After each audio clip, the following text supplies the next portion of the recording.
नमस्कार, knocking-news.com में आपका स्वागत है। मैं हूं गिरिजेश वशिष्ठ। इजराइल की टेंशन बढ़ गई है, उसके साथ साथ ईरान की टेंशन बढ़ गई है और साथ में पूरी दुनिया की टेंशन बढ़ गई है। अमेरिका भी परेशान हो गया है। सब तरफ से टेंशन ही टेंशन है। क्यों?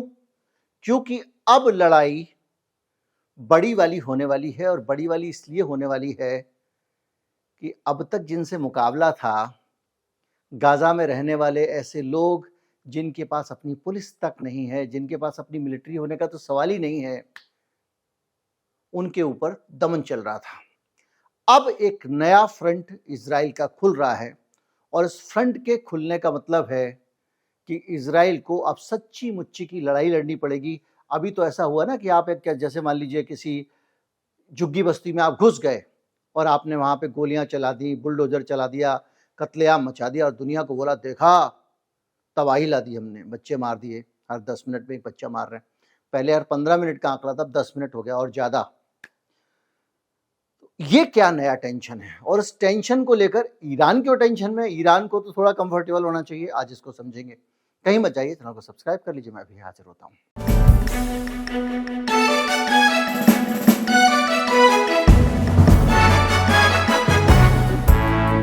गजा में कत्लेआम मचा हुआ है। सड़क चलते आदमी को गोली मारी जा रही है, अस्पतालों पे मिसाइल गिराई जा रही है, बम गिराए जा रहे हैं। हर तरह का जुल्मों सितम की खबरें आ रही हैं और ये तब है जबकि एक बड़ा प्रोपेगेंडा वार, पूरा वेस्टर्न मीडिया सब कुछ लगा हुआ है गजा को बदनाम करने में। गजा के माथे पर लगा दिया गया है कलंक और घोषित कर दिया गया है कि गजा में रहने वाला हर आदमी एक तरह से जैसे हमास हो। दुनिया भर की बातें हो रही हैं, लोग तरह तरह की बातें कर रहे हैं, ह्यूमन एड की बात कर रहे हैं। लोग कह रहे हैं कि हम जो है वो सहायता पहुंचाएंगे, मानवीय सहायता पहुंचाएंगे, लेकिन कोई माई का लाल एक उठ के खड़ा नहीं हो रहा है जो इन मासूमों, इन मजलूमों, इन लाचार लोगों की तरफ से आवाज उठा दे। यह है इजराइल का खौफ। लेकिन अब एक खबर है और एक चुनौती, बड़ी चुनौती सामने आकर खड़ी हो गई है और उस चुनौती के आने के बाद नए सिरे से आप देखेंगे कि अब इजराइल को कोई मुकाबला देने वाला है जिसका इतिहास भी इजराइल का मुकाबला करने का है। इस बार जो चुनौती मिलने वाली है इजराइल को, वो मिलेगी उत्तर की तरफ से। ये जो इलाका है गजा, ये तो एक तरह से एक उपनिवेश टाइप का इलाका है जहां पर लोगों के पास कुछ भी नहीं है, सिर्फ एक जज्बा लड़ने का और हमास जैसे कुछ आतंकवादी संगठन है। लेकिन उत्तर की तरफ, ये तो दक्षिण का इलाका हो गया, एक तरह से कहा जाए तो दक्षिण पश्चिम का, लेकिन उत्तर की तरफ सबसे बड़ी चुनौती है हिजबुल्लाह की। अब हिजबुल्लाह या हिजबुल्लाह जो आप कहें वो क्या है? ये दरअसल एक राजनीतिक दल है जो सशस्त्र संघर्ष में विश्वास करता है। पश्चिम की परिभाषाओं के हिसाब से इजराइल तो आतंकवादी नहीं हो सकता, लेकिन हिजबुल्लाह आतंकवादी है। तो क्या हिजबुल्लाह कोई ऐसा नेता है जिसके अंडर में बहुत सारे लड़ाके काम करते हैं, ऐसे आदमी का नाम है? नहीं है। हिजबुल्लाह एक राजनीतिक दल का नाम है। अरबी में इसका मतलब होता है पार्टी ऑफ गॉड या भगवान की पार्टी। मतलब ये अरबी में हिजबुल्लाह है, इसका मतलब अंग्रेजी में पार्टी ऑफ गॉड होता है, हिंदी में भगवान की पार्टी होता है। और ये एक शिया मुस्लिम संगठन है और 1980 में इसकी स्थापना हुई थी, जब लेबनान का सिविल वॉर चल रहा था, आप याद कीजिए, उस दौरान। और सबसे बड़ी शक्ति बन गया ये 2000 आते आते। अब इसका जो लीडर है ना, उसके कारण अब इस वक्त टेंशन में सब लोग आ गए हैं, हसन नसरुल्लाह। हसन नसरुल्लाह कभी भी एक भाषण दे सकता है और इस भाषण को फ्राइडे को दिया जाना है। जब मैं वीडियो बना रहा हूं उस समय तक ये भाषण नहीं हुआ है और इस भाषण का एक पोस्टर जारी हुआ है जिसमें कहा गया है कि वो लोगों को संबोधित करेंगे। 12 सेकेंड का एक वीडियो इस पोस्टर का ट्विटर पे रिलीज किया गया है। इस वीडियो के रिलीज होने के साथ ही पूरा पश्चिम और पूरा अरब समुदाय टेंशन में आ गया है कि अब नसरुल्लाह साहब कुछ बोलेंगे तो नया फ्रंट खुल जाएगा और हिजबुल्लाह का झगड़ा हुआ, मैं भी बताऊंगा, तो इजराइल को क्या कीमत चुकानी पड़ेगी और इजराइल के लिए कितना मुश्किल काम होगा। बस इतना जान लीजिए कि 1.5 लाख के आसपास मिसाइल और बाकी इस तरह के हथियार हिजबुल्लाह के पास हैं, जो उसके पास सीरिया में है, और इसके साथ साथ उसके पास एक बड़ी संख्या में ट्रेन्ड आर्मी है।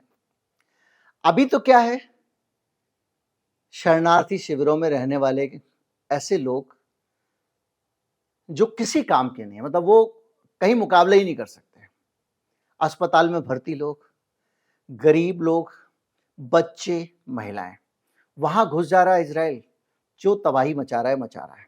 अभी तक हमास के लोगों को बहुत ज्यादा कत्लेआम मचा दिया हो, मार डाला हो, ऐसा कुछ सामने आया नहीं है। इक्का दुक्का खबरें आती हैं, ये लीडर मर गया, वो लीडर मर गया, कमांडर मर गया। इस तरह के कमांडर तो बहुत होते हैं। खैर, हिजबुल्लाह का इजराइल का पुराना एक्सपीरियंस भी है। 2006 में लेबनान वॉर के दौरान एक लंबी लड़ाई हिजबुल्लाह ने लड़ी है और जो लड़ाई इनकंक्लूसिव रही है, यानी उसका कोई नतीजा नहीं निकला था। और जब से ये खबर मिली है कि नसरुल्लाह लोगों को संबोधित करने वाला है, इजराइल टेंशन में आ गया है। इजराइल ने अपनी तरफ से एक बयान जारी कर दिया है और उस बयान में उसने कहा है कि खबरदार, लेबनान हिजबुल्लाह को बढ़ावा ना दे और ऐसा करेगा तो उसका भविष्य खराब हो जाएगा। ये कहानी है। इस कहानी के साथ साथ इजराइल ने पूरी चौकसी बढ़ा दी है। पूरी दुनिया का इंटेलिजेंसिया अलर्ट हो गया है। हिजबुल्लाह की ताकत का अंदाजा आप इस चीज से लगा सकते हैं कि किस तरह से खाली हिजबुल्लाह को रोकने के लिए और हिजबुल्लाह को वार्निंग देते हुए अमेरिका ने उस पूरे लेबनान के इलाके में अपना समुद्री बेड़ा खड़ा कर दिया है कि हिजबुल्लाह की मिसाइल आएगी तो उसको हम इंटरसेप्ट करेंगे। और एक मिसाइल हिजबुल्लाह की उसने इंटरसेप्ट की भी है। लेकिन खतरा सिर्फ इतना नहीं है, अभी हम इसके जियोपॉलिटिकल एस्पेक्ट पे भी जाएंगे, लेकिन खतरा सिर्फ इतना नहीं है। खतरा ये भी है कि हिजबुल्लाह को अब जो रूस का लड़ाका है वैगनर, वॉल स्ट्रीट जर्नल ने एक रिपोर्ट जारी की है और उसका कहना यह है कि वैगनर के जो लड़ाके हैं, यानी जो भाड़े की आर्मी है जो रूस के लिए यूक्रेन से युद्ध कर रही थी और जिसने यूक्रेन के 2 शहर कब्जा कर लिए थे, वो वैगनर जिसका चीफ मारा गया, जो रूस की सड़कों पर टैंक लेकर उतर गया था और जिसे पुतिन का बहुत नजदीकी माना जाता था, वो वैगनर की सेना हिजबुल्लाह के लड़ाकों से के साथ में है। दोनों लोग सीरिया में साथ मिलके लड़ चुके हैं। यानी कुल मिला के ये एक ऐसा कॉम्बिनेशन बन रहा है जिसमें 1.5 लाख के करीब इनके पास में हथियार हैं, बड़ी संख्या में लड़ाके, अच्छी खासी ट्रेंड सेना है, ऊपर से वैगनर की सेना अगर मिल जाती है तो कांड हो जाएगा बड़ा।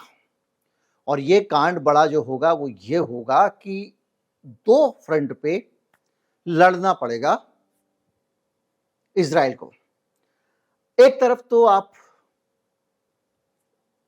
घुस गए, मारपीट कर ली, कुछ कर लिए, एक इलाके को लंबे समय से आपने खुली जेल बना रखा है, उस जेल में से कुछ लोग निकलते हैं, आतंकवाद करते हैं, लोगों को मार देते हैं, बेकसूरों को मार देते हैं, फिर उन कैदियों से बदला लेने के लिए पूरी जेल को आप सजा देते हो। अभी एक तरफ तो वो सीन चल रहा है, दूसरी तरफ आपके पास में गंभीर रूप से लड़ने वाले हिजबुल्लाह के लड़ाके हैं। इसमें कोई शक नहीं है कि इजराइल जो है वो बहुत ताकतवर है और उससे लड़ना आसान नहीं है, लेकिन इसमें भी कोई शक नहीं है कि हिजबुल्लाह के लड़ाके किसी से कम नहीं है। हालत यह है कि वैगनर ग्रुप के साथ में एक ऐसे 22 सिस्टम है, एयर डिफेंस सिस्टम। ये क्या करता है?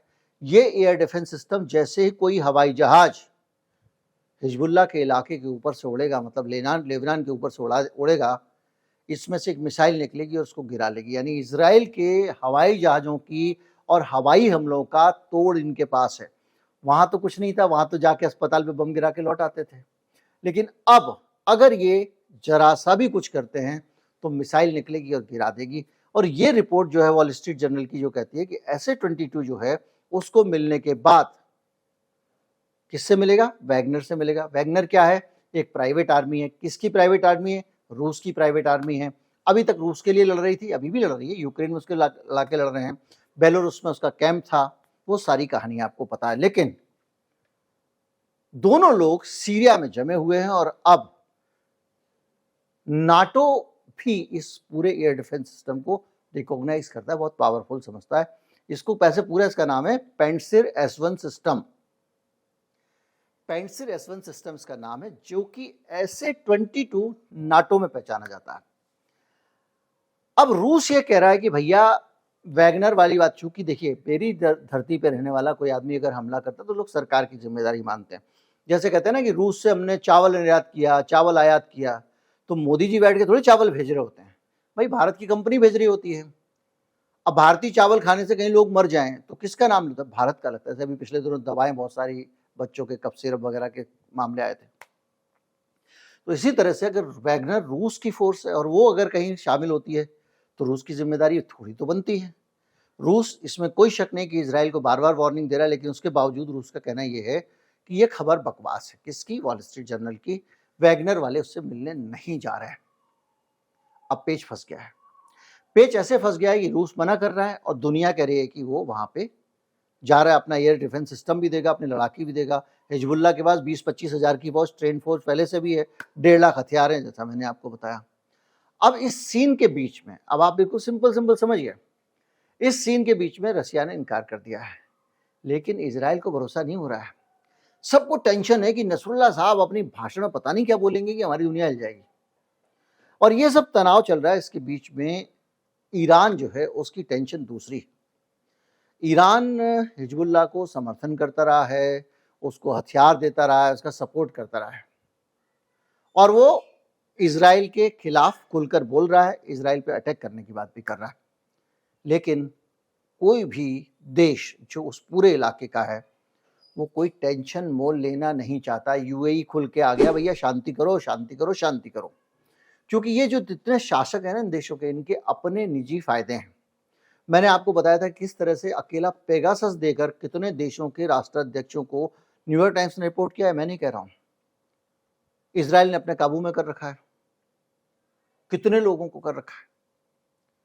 तो ऐसी स्थिति में जो वहां राजा बैठा हुआ है वो जनता की सोचे, डेमोक्रेसी सोचे, ह्यूमन राइट सोचे, क्या सोचे, या अपनी सोचे।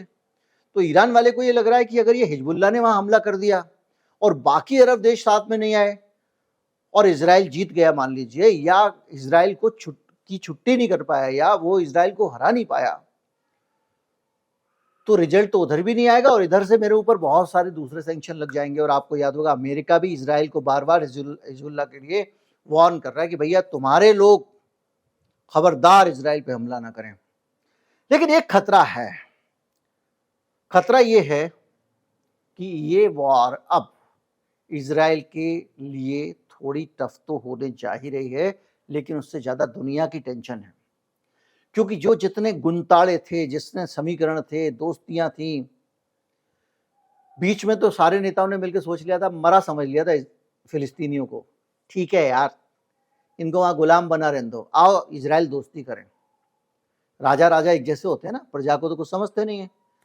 और फिलिस्तीन की कॉज भी जो है वो प्रजा की कॉज बन के रह गई है। तो कई लोगों ने समझौते किए, सऊदी अरब ने किया।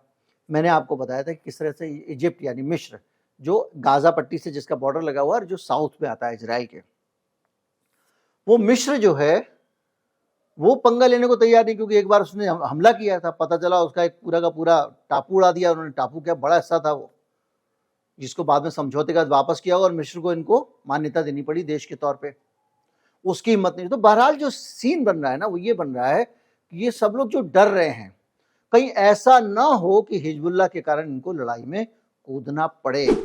बॉर्डर पर टेंशन भरपूर है, हिजबुल्लाह के लड़ाके पहले से तैयार है कि वहां से यलगार होगी और हम कूद पड़ेंगे। और इधर इजराइल भी अलर्ट है, उधर अमेरिका भी अलर्ट है, सारे के सारे लोग परेशान हैं। और हालत यह है कि लगे हुए हैं लोग कि अब किसी की हिम्मत नहीं हो पा रही है। सब सोचे कि कितना इजराइल से दबे हुए हैं कि भैया ये नहीं कह रहे हैं कि युद्ध विराम कर दो, कह रहे नहीं, मानवता की खातिर यूएई भी यही कह रहा है, रुक जाओ कुछ दिन। ह्यूमन, भैया आप तो क्या मानवीय सहायता भेजोगे यार, वहां आदमी मरा जा रहा है, एक के बाद एक लोगों की जानें जा रही हैं, एक हर 10 मिनट में बच्चा मार दे रहे हैं, अस्पताल में तेल नहीं है। अब इजराइल ने कहा कि चलो भाई हम तेल भेज देंगे अस्पतालों के लिए कि अस्पताल चल सके, जनरेटर चल सके। तो इस तरह का कत्लेआम मचा हुआ है। और उसके बाद में कह रहे हो भैया 2 मिनट रुक जा, हमको इसको रोटी खिला लेने दे, हमको इसको पानी पिला लेने दे, हमको इलाज देने दे, ये ठीक हो जाए ना फिर मार लियो। ये कौन सी नीति है यार? और अमेरिका की सब लोग यही कर रहे हैं। आप समझ रहे हैं ना, मैं बहुत सरल शब्दों में इसलिए समझा रहा हूं आपको। इस बीच में एर्दोगान, तय्यिप एर्दोगान, टर्की वाले, वो खुल के आई गए हैं और वो बहुत सारी बातें बोल चुके हैं, उस पर भी इजराइल तमतमा रहा है।